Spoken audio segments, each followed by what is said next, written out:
Hi, இன்றைக்கி நம்ம banana smoothie தான் செய்ய போகிறோம். வாங்க எப்படி செய்கிறதுன்னு பார்க்கலாம். ஃபஸ்ட்டு ஒரு மிக்ஸி ஜாரில் நம்ம கட் பண்ணி வச்சுருக்கிற பனானா ஆட் பண்ணிக்கலாம். நீங்கள் எந்த டைப் ஆஃப் பனானா வேணாலும் யூஸ் பண்ணிக்கலாம். நான் இன்றைக்கி யூஸ் பண்ணுறது வந்து பூவன் பனானா. இது கூட 1/4 லிட்டர் காய்ச்சி ஆற வச்ச பால் ஆட் பண்ணிக்கலாம். இப்போ நம்ம எல்லா நட்ஸும் ஆட் பண்ணிக்கலாம்.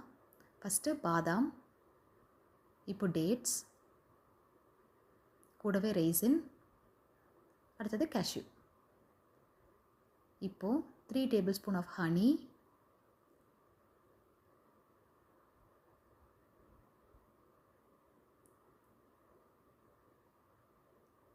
இப்போ ஹனியோட பாதி அளவு, இப்போ 3 டேபிள் ஸ்பூன் ஹனி எடுத்துருக்கணுமா, 1.5 டேபிள் ஸ்பூன் வந்துட்டு நெஸ்லே மில்க் மேட் நான் எடுத்திருக்கேன். இது ஆப்ஷனல் தான், நீங்கள் வேண்டாம்னா ஸ்கிப் பண்ணிக்கோங்க. அவ்வளோதான். இப்போ நம்ம வந்துட்டு இதை நல்லா அரைச்சி எடுத்துகிட்டு வந்துடலாம். பாருங்கள், நல்லா பிளெண்ட் ஆகிடுச்சு.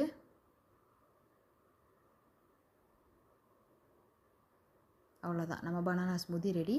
கன்சிஸ்டன்சி வந்து இந்த மாதிரி நல்லா திக்காக இருக்கும். இது வந்து நம்ம பிரேக்ஃபாஸ்ட் எடுத்துக்கலாம். ரொம்ப வந்துட்டு பார்த்திங்கன்னா ஹெல்த்தியான ரெசிபி. டேட்ஸு நட்ஸ் எல்லாம் போட்டு செய்கிறங்காட்டி ஒரு 2 to 3 ஹவர்ஸ் வந்துட்டு பார்த்திங்கன்னா நம்மளுக்கு ஒரு கம்ப்ளீட் ஃபீல் இருக்கும். ஒரு ஹங்க்ரி ஃபீலே இருக்காது. ஸோ நீங்கள் ஒர்க் அவுட் முன்னாடி கூட எடுத்துக்கலாம், இல்லை ஒர்க் அவுட் முடிச்சுட்டு வந்துட்டு கூட, ஈவன் நம்ம ஆஃபீஸ் ஏதாவது போகிறோம், டக்குன்னு நம்ம ஏதாவது பிரேக்ஃபாஸ்ட் செய்யணும் அப்படின்னா கூட நம்ம வந்துட்டு இந்த ஸ்மூதி ட்ரை பண்ணலாம். நான் இதை ட்ரை பண்ணியிருக்கேன், எனக்கு இது நல்லா ஒர்க் அவுட் ஆகிருக்கு.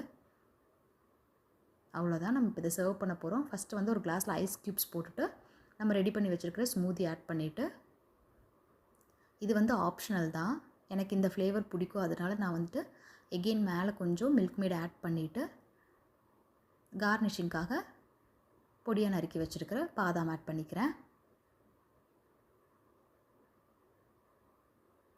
அவ்வளோதாங்க, நம்மளோட ஹெல்த்தியான பனானா ஸ்மூதி ரெடி.